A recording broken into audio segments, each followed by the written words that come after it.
یہ ہے کہانی سنو، جہاں ہر کہانی میں چھپا ہے ایک نیا جادو۔ تو تیار ہو جاؤ کیونکہ کہانی اب شروع ہونے والی ہے۔ فارم ہاؤس کا پیارا خاندان۔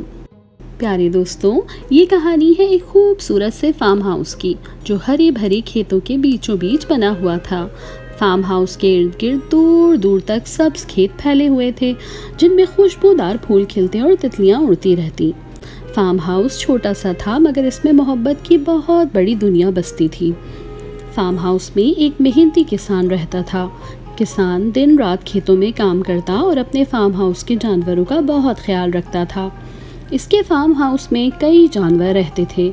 ہر جانور کی اپنی اپنی عادت تھی، مگر سب ایک دوسرے کے سچے دوست تھے اور ایک خاندان کی طرح رہتے تھے۔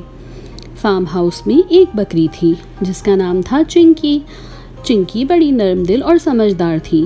ایک بلی تھی جس کا نام مانو تھا۔ مانو بڑی چالاک اور پیاری تھی، سب کے دل کی جان تھی۔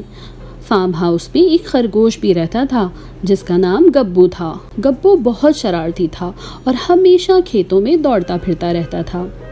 ایک مرغی بھی تھی جس کا نام بٹو تھا۔ بٹو فارم کی سب سے محنتی مرغی تھی اور وہ اپنے انڈوں کی بڑی حفاظت کرتی تھی۔ ایک دن کی بات ہے، سورج کی نرم کرنیں کھیتوں پر بکھری ہوئی تھی اور ہوا میں پھولوں کی خوشبو رچی ہوئی تھی۔ اسی دن بٹو کے انڈوں سے دو ننھے منھے چوزے نکلے۔ ایک چوزا پیلے رنگ کا تھا اور ایک سفید۔ فارم ہاؤس کے سب جانور یہ خوشخبری سن کر بہت خوش ہوئے۔ چنکی بکری نے کہا، واہ، ہمارے گھر میں دو ننھے مہمان آئے ہیں، اب تو مزہ آ جائے گا۔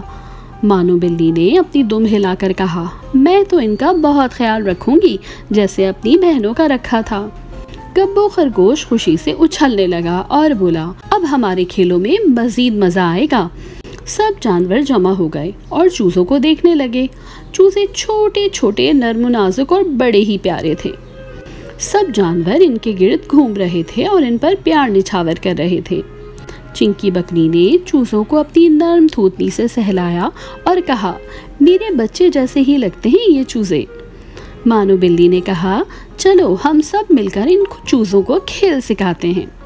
یوں سب جانور دن بھر ان چوزوں کے ساتھ کھیلتے، انہیں گھمانے لے جاتے اور ان کی حفاظت کرتے۔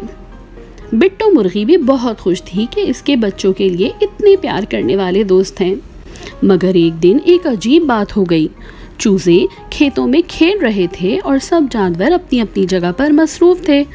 چوزوں نے دیکھا کہ ایک رنگین تتلی کھیتوں کی طرف اڑتی جا رہی ہے۔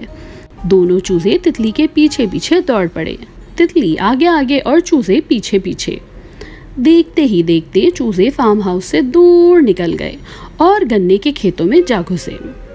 چوزے تتلی کے پیچھے اتنا آگے نکل گئے کہ راستہ بھول گئے۔ اب وہ ڈر کے مارے ایک جھاڑی کے نیچے چھپ گئے اور آپس میں سہم کر بیٹھ گئے۔ ادھر فارم ہاؤس پر بھی شام ہونے لگی تھی۔ بٹو نے ادھر ادھر دیکھا تو چوزے کہیں نظر نہ آئے۔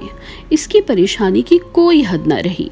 وہ فوراً چنکی، مانو اور گبو کے پاس بھاگی اور ہانپتے ہوئے بولی، میرے بچوں کو کسی نے دیکھا؟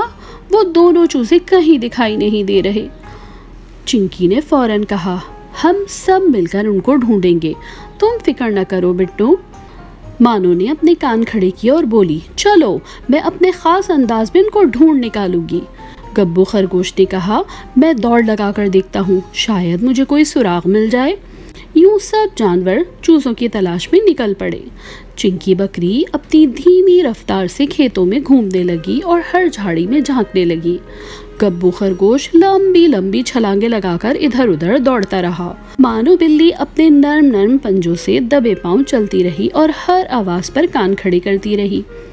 کھیتوں میں رات کا اندھیرا پھیلنے لگا تھا اور چوزے خوف کے مارے تھر تھر کانپ رہے تھے کہ اچانک مانو کو ایک چھوٹی سی آواز سنائی دی، چوزوں کے بولنے کی آواز۔ مانو نے فوراً جھاڑیوں کی طرف دوڑ لگائی۔ اس نے اپنی چمکتی ہوئی آنکھوں سے ادھر ادھر دیکھا اور آخرکار جھاڑی کے نیچے دونوں چوزوں کو دیکھ لیا۔ ارے میرے پیارے بچوں، تم یہاں چھپے ہو، ہم سب تمہیں ڈھونڈ رہے تھے، مانو بلی نرمی سے بولی۔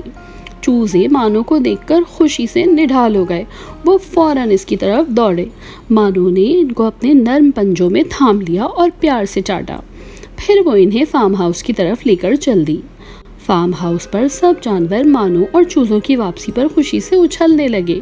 بٹو کی آنکھوں میں خوشی کے آنسو آ گئے۔ اس نے مانو سے کہا، تم نے تو میری دنیا بچا لی مانو، تم واقعی ہماری سب سے بہادر دوست ہو۔ چنکی بکری نے کہا، دیکھا، ہم سب ایک خاندان ہیں اور خاندان والے مشکل وقت میں ایک دوسرے کا ساتھ نہیں چھوڑتے۔ گبو خرگوش نے خوشی سے قلا بازیاں کھائیں اور بولا، اب میں ان چوزوں کو کھیتوں میں جانے کا راستہ سکھاؤں گا تاکہ پھر نہ بھٹکیں۔ اگلے دن فارم ہاؤس کے سب جانور اور چوزے اور بھی قریب ہو گئے۔ وہ ایک ساتھ کھیلتے، کھاتے اور ایک دوسرے کا بہت خیال رکھتے۔ فارم ہاؤس ایک بار پھر ہنسی خوشی سے گونجنے لگا۔ فارم ہاؤس کے جانوروں کی اس کہانی سے ہمیں یہ سبق ملتا ہے کہ جو لوگ ایک دوسرے سے محبت کرتے ہیں وہ مشکل وقت میں ایک دوسرے کا ساتھ کبھی نہیں چھوڑتے، اور یہی ایک سچے خاندان کی پہچان ہے۔ پیارے دوستوں، اگر یہ کہانی آپ کے چہرے پر ایک پیاری سی مسکان لے آئی ہو تو کہانی سنو کو ضرور سبسکرائب کریں، لائک کریں اور دوستوں کے ساتھ شیئر کرنا تو بالکل بھی نہ بھولیں۔ انشاءاللہ جلد ملیں گے ایک نئی کہانی کے ساتھ۔ اللہ حافظ۔